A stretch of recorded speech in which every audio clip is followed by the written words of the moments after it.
All right, let's jump right into something that could totally change the way we think about education. We're going to explore this really powerful idea called mindful learning, which is all about moving past just memorizing stuff and getting to what we all want: real, deep understanding. So, we're kicking things off with the big question, the one that really matters for any educator out there. Why is this so important? Why isn't this just some nice to have idea, but actually a must have tool in your teaching toolkit? Let's find out. Before we get to the solution, we've got to understand the problem. And it's a scene we've all witnessed, right? Students in a classroom, physically there, but their minds are a million miles away. They're basically learning like robots. And here it is. The enemy we're up against is something called mindlessness. This is what happens when students are just going through the motions. They're processing facts, sure, but they're doing it mechanically, based on old ideas they've already got locked in. They can parrot the information back, but can they actually use it? Nope, there's no real understanding there. So, if mindlessness is the villain of our story, what's the hero? Well, this is where mindful learning steps in. And trust me, it's a total game changer. So, what is it exactly? Well, it goes way back to the 70s with Harvard professor Ellen Langer. Mindful learning is an active process. It's not about just sitting there and absorbing stuff. It's about actively creating new boxes to put information in, keeping your mind open to new ideas, and crucially, realizing there's almost never just one way to look at something. And if we had to boil this entire concept down to one single phrase, this would be it. The engine that makes mindful learning run is just this: noticing new things, drawing new connections, seeing details you missed before. It's all about active engagement, not just passive reception. Okay, we've got to clear something up right away because it's a super common mistake. When people hear the word mindful, their brain immediately jumps to meditation, right? Well, let's pump the brakes on that idea. They are fundamentally different. Mindful learning is active, it's social, it's focused on the outside world of ideas and people.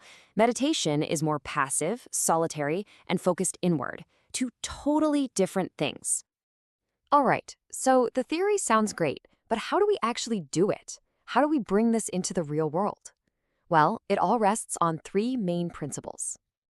And here they are, the three pillars that hold the whole thing up. First, creating new categories. Second, being open to new information. And third, being aware that there are multiple perspectives. Let's dig into what each of these really means.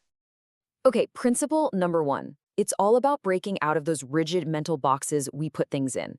Think about a brick. Your first instinct is probably building material, right?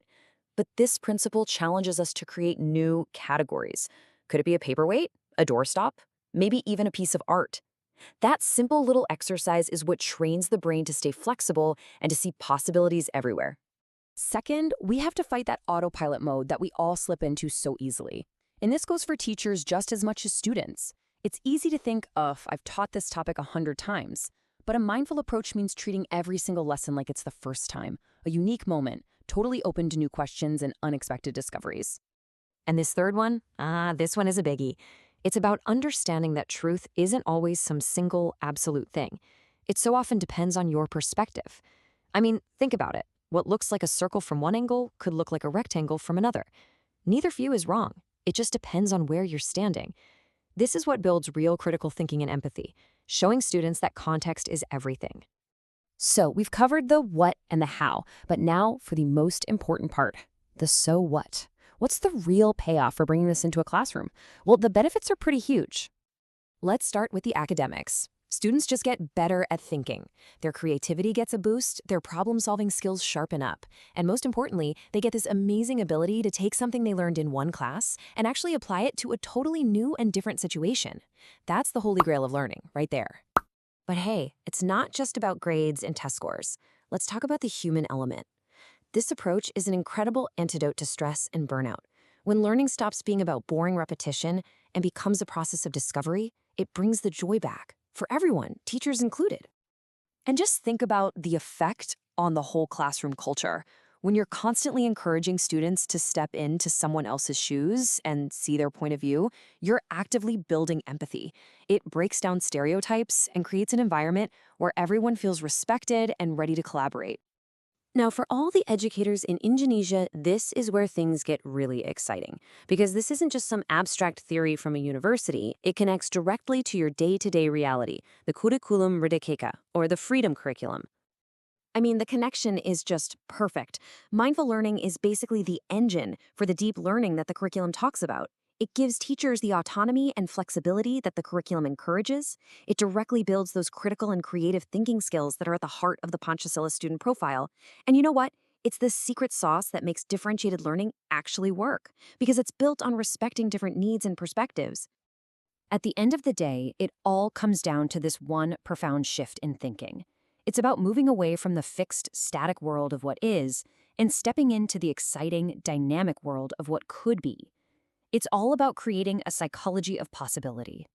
And you know, one of the simplest, most practical ways to start doing this? It's all in the words you use. Just by swapping out absolute words like is or must for more open, conditional words like could be or perhaps, you instantly create space for curiosity. You stop the brain from shutting down too early, and you keep everyone engaged and open to learning. So I'll leave you with this question to chew on. This isn't about some massive, scary overhaul of everything you do. It can start small. Just think about it. How could that one simple shift in language, from the language of certainty to the language of possibility, start to change the vibe in your classroom, starting tomorrow?